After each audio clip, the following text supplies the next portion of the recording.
जय माता जी दोस्तों। मैं हूँ अर्चना तिवारी। स्वागत है हमारे चैनल ज्ञान की बात विद अर्चना चिंतामणि में आप सभी लोगों का।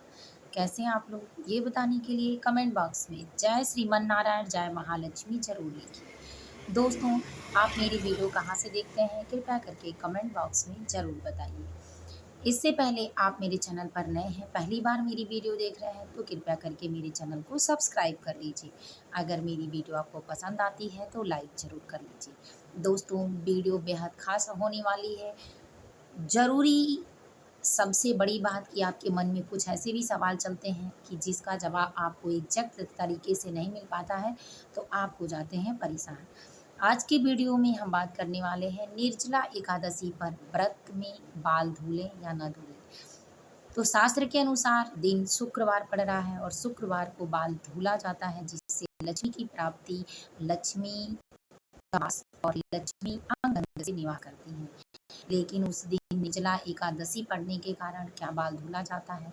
तो चलिए दोस्तों, बहुत सारा सवाल बहुत सारी बहनों और माताओं का कि जिससे आपको एग्जैक्ट तरीके से पता चल सके कि बाल धुला जाएगा या नहीं धुला जाएगा। तो आज की वीडियो में हम यही बात करने वाले हैं कि निर्जला एकादशी पर बाल धुल कर व्रत रहें या नहीं रहें।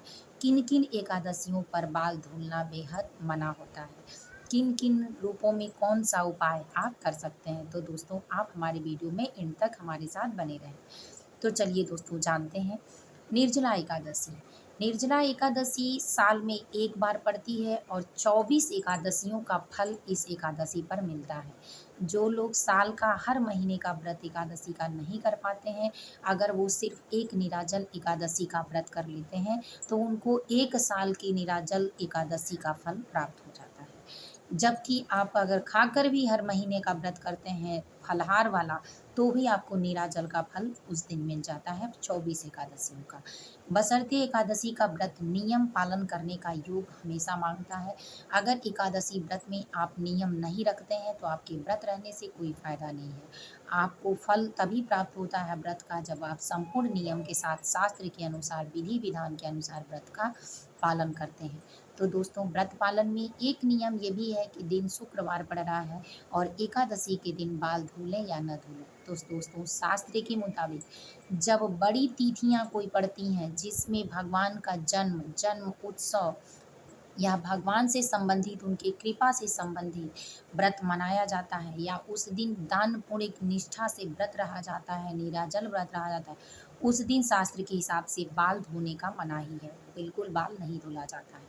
देव सैनी एकादशी, देव उठनी एकादशी और निराजल एकादशी, ये एकादशियों में उत्तम महान एकादशी होती है। अगर इससे कोई अपने बाल को इसमें धुलता है तो अनजाने में ही नर्क का द्वार खोल लेता है। भगवान विष्णु और माता लक्ष्मी की कृपा तो प्राप्त नहीं होती, लेकिन इसके साथ साथ क्रोध और अहंकार जो उनके अंदर होता है, दुर्गति का भावना होता है, वो उत्पन्न हो जाता है। नकारात्मक शक्तियाँ उनके शरीर में, उनके जुबान पर, उनके मन में बसती हैं। ऐसे व्यक्ति के जो इस प्रकृति के लोग होते हैं, उनको कभी समाज में मान सम्मान इत्यादि चीज़ें नहीं मिलती हैं। तो दोस्तों, आप कैसे, अगर उस दिन बृहस्पतिवार, एक दिन पहले बृहस्पतिवार पड़ रहा है तो आप बाल नहीं धुलेंगे, और शुक्रवार को एकादशी पड़ रहा है तो नहीं धुलेंगे। सुहागिन महिलाओं को पूर्णिमा, अमावस्या और एकादशी तिथि पर बाल धुलना, काले रंग के कपड़े पहनना, पति के साथ संभोग करना, मांस मदिरा का सेवन करना और इत्यादि चीज़ें जो उस दिन बेहद गलती होती हैं, जिसको शास्त्र नहीं मानता है कि आप करें, उन कामों को नहीं करना चाहिए। इससे अलक्ष्मी की प्राप्ति होगी, दरिद्रता आपके घर में निवास करेंगी। तो इसीलिए आपको करना क्या है, चलिए सरल विधि के द्वारा जानते हैं। एक दिन पहले यानी 5 को या 5 जून 2025 को दिन बृहस्पतिवार पड़ रहा है। उस दिन भी बाल धुलने से दरिद्रता घर में आती है, सौभाग्य में कमी होती है। तो इसलिए आप दिन बुधवार को यानी 4 जून को ही अपने बालों को धुल लें। इसके बाद आप बाल धुल लें और बृहस्पतिवार को साफ सुथरा ही रखें। इसके बाद अगर आप किसी ऐसे अभद्र चीज़ों को खाते पीते हैं या करते हैं तो बिल्कुल ना करें। और 21 दिनों तक लोग पवित्रता मनाते हैं, तो आप 2-4 दिन तो पवित्र रह ही लें। इसके बाद आप बुधवार को बाल धुलें, बृहस्पतिवार को छोड़कर शुक्रवार को व्रत रहें। शुक्रवार के दिन एक गीले तौलिए से आप अपने बालों को पोंछ लें, धुलने के समान हो जाएगा, बिल्कुल जूठा नहीं होगा। और मन चंगा तो कटौती में गंगा।